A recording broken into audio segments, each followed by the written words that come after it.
video, we'll be talking about salts and oxides and the different types of oxides that you will see that we will be working with in chemistry. So one thing that is important to know here is that when you ever have a oxide salt, so remember that's any metal or non-metal combined with a oxygen atom. So they can either be acidic or basic depending on whether it is a metal or whether it is a non-metal. Now, you will know if you look and you study your periodic table that all the elements on the left-hand side of the periodic table, far to the left-hand side, the first two groups represent your metals, your alkaline earth and your alkaline metals. And when you work your way through the transition metals all the way to the right-hand side, just before your halogens, that group over there, that will be your non-metals, okay? And so if you have a metal, then you normally see that your types of oxides that you will form is going to be alkaline or basic. Whereas with non-metal oxides, you will see that it will form acidic salts. Okay, so just to quickly summarize that, for a metal oxide, you will see that when you take this metal oxide and you dissolve it in water, that it is going to give you a basic solution, whereas a non-metal will give you an acidic solution. Okay, so guys, just go look at your periodic table. I'm sure that each one of you should have one next to you when you go through these videos. So for example, carbon, nitrogen, oxygen, sulfurs, phosphorus, those type of groups representing your non-metals. So if I can look at a few examples here, iron oxide will be a good example, and maybe magnesium oxide. Okay, basically any metal oxides. Then when you look at your acidic, a very good example is sulfur oxide and also carbon dioxide. Okay, so carbon dioxide, if you think about fizzy drinks, they're normally acidic in nature, and that's because of that carbon dioxide gas that is giving it a acidic character. Then oxides can also be classified either as neutral, okay, or as amphoteric.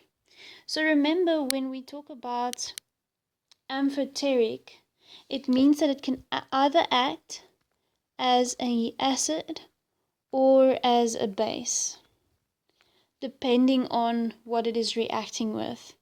Whereas if we talk about neutral oxides, it's neither, okay, it's not an acid or a base, okay, it's just completely neutral.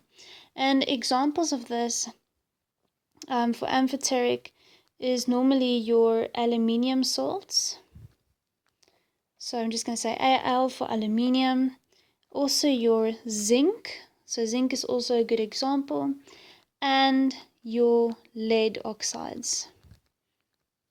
Okay, so it's aluminium, zinc, and lead oxides. The ones that are neutral is water. Okay, so if you have salts with water or just water is a neutral oxide, and then also carbon monoxide is also neutral in character.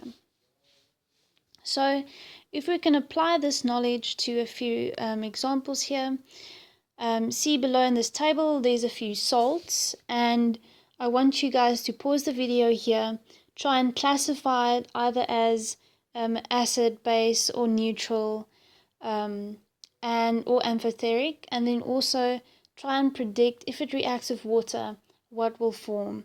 And normally this reaction gives away whether it has basic or acidic character. So I'm quickly going to go through it with you. If you look at your SO3 salts, okay, so this is a sulfite, okay. Remember the difference between a sulfate and a sulfite. So this is a sulfate and this is a sulfite. Okay, so if you look at these salts, they are definitely acidic in character, and the reason for that is because of your sulfur, which is a non-metal. So sulfur is a non-metal, and therefore you will find that it's acidic in character. If you take this and you react it with water, okay, it won't surprise you that you form sulfuric acid, okay, which tells you that it's definitely acidic in character. Carbon dioxide, also acidic, because of that carbon atom being a non-metal. Okay, carbon dioxide also widely known for ocean acidification. So more carbon dioxide we have in our atmosphere. Remember that the ocean is a sink for carbon dioxide. So more carbon dioxide is absorbed by the ocean, and it is therefore then used for the formation of coral reefs.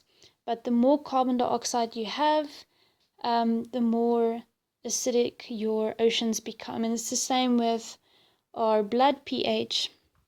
If you train and you breathe a lot of carbon dioxide in as you train, your blood becomes more acidic. Okay, basically what happens, the more you train, the more oxygen your blood requires, and it will show you that it needs more oxygen because of the presence of too much carbon dioxide in your blood. So therefore it will be more acidic in nature, telling your blood to now buffer, and that's quite a very interesting part in biology. So if you react this with water, you get carbonic acid. And so your blood makes this right and makes this pH back to your normal blood pH, which I think is 7.8, by taking in more oxygen so that you can get rid of all the carbon dioxide.